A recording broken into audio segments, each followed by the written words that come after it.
Well, Chooks is here. Chooks, good morning. Oh, he's arrived. I have been here. He's willing to be here. I couldn't understand. Don't mind him.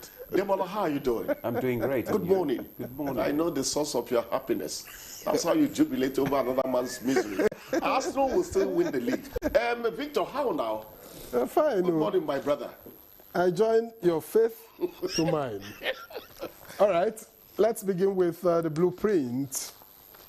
And the lead story here reads, Tinubu affirms human oversight in election results, signs Electoral Act 2026. And two riders, Akpabio says Nigerians will be happy. PDP, CNPP kick. And Ramadan timing adjusted, voter apathy addressed. That's according to Abbas, and that story is on page 9. All right, and above the nameplate, 2027, I am better qualified than Atiku Obi for ADC presidential ticket. That's according to Amechi, and the story is also on page 9. Coming down the page, and to the side piece, Ramadan Lent coincidence shows Nigerians' oneness under God. That's according to Tinubu. Kanu shuts event centers. Jigawa shortens work hours. To other stories, 38 killed in Plateau mining explosion, 27 hospitalized. It's FG Shots site, dispatches forensic investigators. Okay, and 2 killed, 3 injured as Ondo APC World Congress turns violent. That's on page 6. Ex-FHC CR Amida Hassan, 13 others sworn in as judges. Page 14.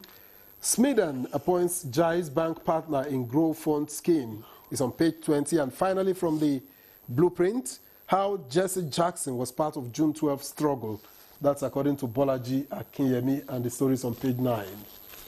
That takes us to the leadership. External reserves jump to $48.37 billion, gain $2.47 billion in 1 month. That's on page 7, is the story just below the nameplate. And to what looks like the lead story, Tinubu, why I signed electoral reform bill into law. It's a missed opportunity for reform, says Yaga Africa. FCT Minister Wike hails presidential assent to bill. That story is on page 4. Above the nameplate, Ramadan, Jigawa, Kebbi, Sokoto, Zamfara reduce working hours. Kanu, censorship board orders entertainment houses to shut down. Obasani frees 90 inmates, urges unity. And church distributes food items to Sangaya schools. That story is on page 4. And the order beside it on page 7, 37 die from gas inhalation at Plateau mining site. All right, to the side piece. Institutional failures may endanger FDI. Townley. Johnson wants FG. You want to find out who is Johnson? Page 24 is your best bet. And still on page 24, after shareholders' approval, Unity, Polaris Banks conclude merger. Okay? And on page 28, FCT elections, INEC deploys upgraded beavers, accredits 700 journalists, 89 domestic foreign observers. And in other news, El Rufai rearrested after EFCC release is on page 7. And finally from here, of course, the picture story shows the president assenting to the electoral reform bill, which has now become law. But finally from here, Tinubu stops NNPCL's deduction of oil exploration management fees. You get details of that on page 25. Ademola. Yeah, and now to the paper that you can trust, Daily Trust. And just below that nameplate, 16 months after federal government free Cicera section launched state lag. How 38 miners died in Plateau. Another Nigerian fighting for Russia captured in Ukraine. That story is on page 29. Electoral law signed. Transparency questions linger. Details of that headline story, it's on page 3, 4, and 5. DSS detains El-Rufai as EFCC grants ex-governor bail. And that story, it's on page 5. Female banker jailed 10 years for fraud. 8 soldiers killed in terrorist raid. Skin bleaching exposes 168 million Nigerians to cancer, liver failure. Chooks. Yeah, Demola. A very sad one there, 37 miners. They said there was an explosion, 38. gas cylinder explosion, you know, in the hole there. You know, the problem with these mine shafts, when you get into them and these things happen, is it becomes a case of nowhere to run. You are in an enclosure, and you can imagine the kind of misery, the kind of desperation these people experience, even as death stares them in the face. It's really unfortunate. Of course, the normal request would be, can we investigate this properly so that it doesn't happen again? Yeah, mine accidents seem to have reduced a bit. The one that won't go away is a boat mishap. There was one last week or maybe 4 days ago.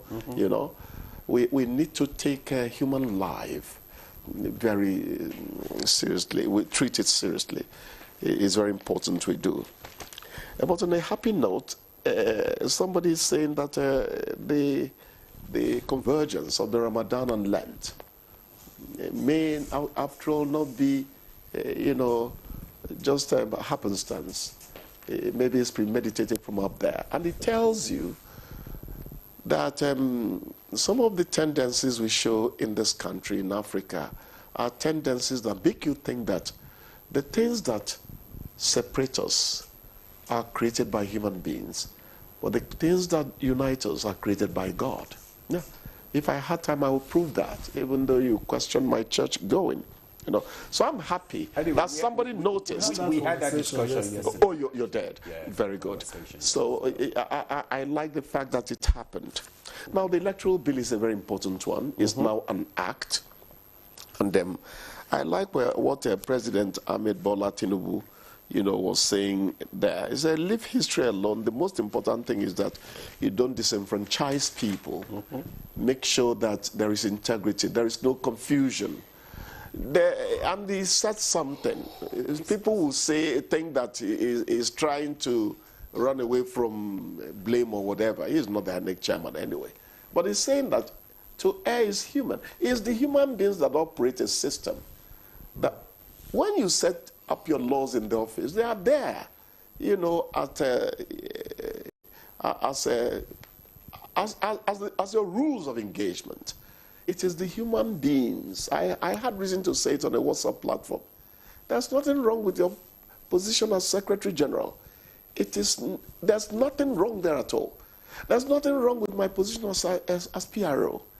It is when character meets official expectation that problem starts. So is Chukwudi a man of integrity? So most times, there's nothing wrong with our laws. It's the people. It's the human beings. Yeah. Yesterday I was saying, what I hear Nigerians say is, they're not enforcing the law. They're not enforcing the law. They're not saying, are we complying with the law? You're thinking of enforcement. You're not thinking about obeying the law. Something is wrong somewhere. You're not talking about institutions. You're talking about human beings, just human beings. Yeah. It is institutions that have the responsibility. Human beings within institutions come and go. The institution remains. So it is a failure of institution and not just the people. No, what you're saying, I need to explain your institution. Otherwise, I will tell you that it is still human beings that operate the institutions. Institutions that work are institutions. Okay, look at that. They were asking the British Prime Minister to resign just because he appointed Mandelson, who brought shame to them. Of course, you don't hear that in Africa. They were really pushing him to resign because he appointed the wrong man. Chooks. You know? So institutions would work. Chooks. Anyway, we'll Chooks, continue wait. this conversation. I just want to. Yes, please. I want to call your attention to something. Go ahead. Benjamin Franklin said something that is very important. Oh, great. He said, beware of little expenses. A small leak will sink a great ship. Oh my, Thank you. That's a good one. You can go. That's a good one. You can go. It silences me effectively. Yes. Wonderful. Concerning Arsenal. A small leak will sink a big ship. Oh, my Well, God. that's newspaper review for today. Thanks for coming.